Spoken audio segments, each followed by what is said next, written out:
വയനാട് ദുരന്തത്തിന്റെ പശ്ചാത്തലത്തിൽ കേരളത്തിനെതിരെ കടുത്ത വിമർശനവുമായി കേന്ദ്ര ആഭ്യന്തരമന്ത്രി അമിത് ഷാ 7 ദിവസം മുമ്പ് കേരളത്തിന് പ്രളയ മുന്നറിയിപ്പ് നൽകിയിരുന്നുവെന്നും സംസ്ഥാന സർക്കാരിന്റെ ഭാഗത്ത് വലിയ വീഴ്ച ഉണ്ടായിട്ടുണ്ടെന്നും അദ്ദേഹം രാജ്യസഭയെ അറിയിച്ചു. ആവർത്തിച്ചുള്ള മുന്നറിയിപ്പ് കേരളം കണക്കിലെടുത്തില്ല എന്നും മുൻകരുതൽ നടപടികൾ സ്വീകരിച്ചില്ലെന്നും അമിത് ഷാ ആരോപിച്ചു.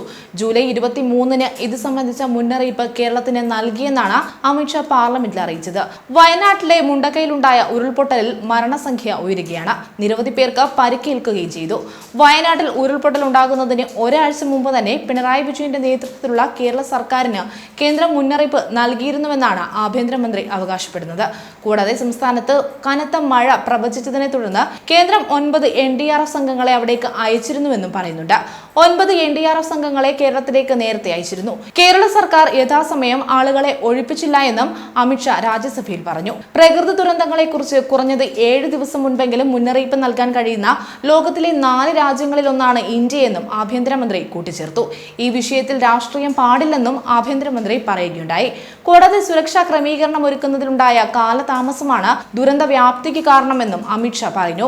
ഉരുൾപൊട്ടൽ മേഖലയിൽ നിന്ന് ജനങ്ങളെ സുരക്ഷിത സ്ഥലങ്ങളിലേക്ക് എന്തുകൊണ്ട് മാറ്റിയില്ലെന്ന ചോദ്യമാണ് അദ്ദേഹം പ്രധാനമായും ഉന്നയിച്ചത്. ജൂലൈ 23-ന് പുറമെ 24-ലും 25-നും മുന്നറിയിപ്പുകൾ നൽകിയിരുന്നുവെന്നും ആഭ്യന്തരമന്ത്രി അമിത് ഷാ രാജ്യസഭയിൽ വ്യക്തമാക്കി. NDRF സംഘങ്ങളുടെ വരവിനെ തുടർന്ന് കേരള സർക്കാർ ജാഗ്രത പുലർത്തിയിരുന്നെങ്കിൽ ഉരുൾപൊട്ടലിനെ തുടർന്നുണ്ടായ മരണങ്ങൾ കുറയ്ക്കാമായിരുന്നുവെന്നും അമിത് ഷാ വ്യക്തമാക്കി. ആളുകളെ കൃത്യസമയത്ത് മാറ്റിയിരുന്നുവെങ്കിൽ എങ്ങനെയാണ് ഈ മരണങ്ങൾ സംഭവിക്കുകയെന്നും അമിത് ഷാ ചോദിച്ചു. അതേസമയം കഴിഞ്ഞ ദിവസം വയനാട്ടിലെത്തിയ കേന്ദ്രമന്ത്രി ജോർജ് കുര്യൻ കേന്ദ്ര സർക്കാരിന്റെ എല്ലാവിധ സഹായ സഹകരണങ്ങളും കേരളത്തിന് വാഗ്ദാനം ചെയ്തിരുന്നു. പ്രധാനമന്ത്രി നരേന്ദ്രമോദിയും ആഭ്യന്തരമന്ത്രി അമിത് ഷായും സ്ഥിതി നിരന്തരം നിരീക്ഷിച്ചു വരുന്നതായും കേന്ദ്രമന്ത്രി ജോർജ് കുര്യൻ വ്യക്തമാക്കിയിരുന്നു. ആവശ്യാനുസരണം അധിക വിഭവങ്ങൾ കേന്ദ്ര സർക്കാർ അയക്കുമെന്നും മന്ത്രി അറിയിച്ചു. സ്ഥിതിഗതികൾ കേന്ദ്ര സർക്കാർ ഉന്നതതലത്തിൽ നിരീക്ഷിച്ചു വരികയാണ്.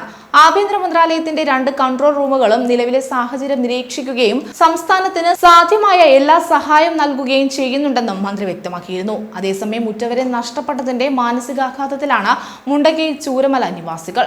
വ്യക്തികൾ, സംഘടനകൾ, മേപ്പാടിയിൽ എല്ലാവരും അവരുടെ ഉത്തരവാദിത്തം കൃത്യമായി ഏറ്റെടുക്കുന്ന കാഴ്ചയാണ് കാണുന്നത്. അതിൽ ഭരണപക്ഷമെന്നോ പ്രതിപക്ഷമെന്നോ വ്യത്യാസമില്ല. 9 മന്ത്രിമാരാണ് സ്ഥലത്ത് ക്യാമ്പ് ചെയ്യുന്നത്. ബുധനാഴ്ച ഉച്ചവരെ മാത്രം 4 യോഗങ്ങളാണ് മന്ത്രിമാരുടെ നേതൃത്വത്തിൽ നടത്തിയത്.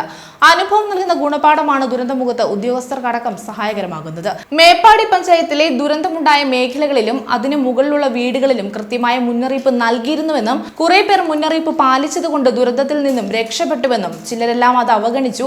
ചാലിയാർ കേന്ദ്രീകരിച്ചാണ് ഇനി തിരച്ചിൽ നടത്തേണ്ടതെന്നും നിരവധി മൃതദേഹങ്ങളാണ് ചാലിയാറിലൂടെ ഒലിച്ചുപോയി നിലമ്പൂർ ഭാഗത്ത് എത്തിയതെന്നും നാളെ മുഖ്യമന്ത്രിയുടെ നേതൃത്വത്തിൽ നടക്കുന്ന ഉന്നതതല യോഗത്തിന് ശേഷമായിരിക്കും കൂടുതൽ കാര്യങ്ങൾ തീരുമാനിക്കുകയെന്നും മന്ത്രി മുഹമ്മദ് റിയാസ് പറഞ്ഞു.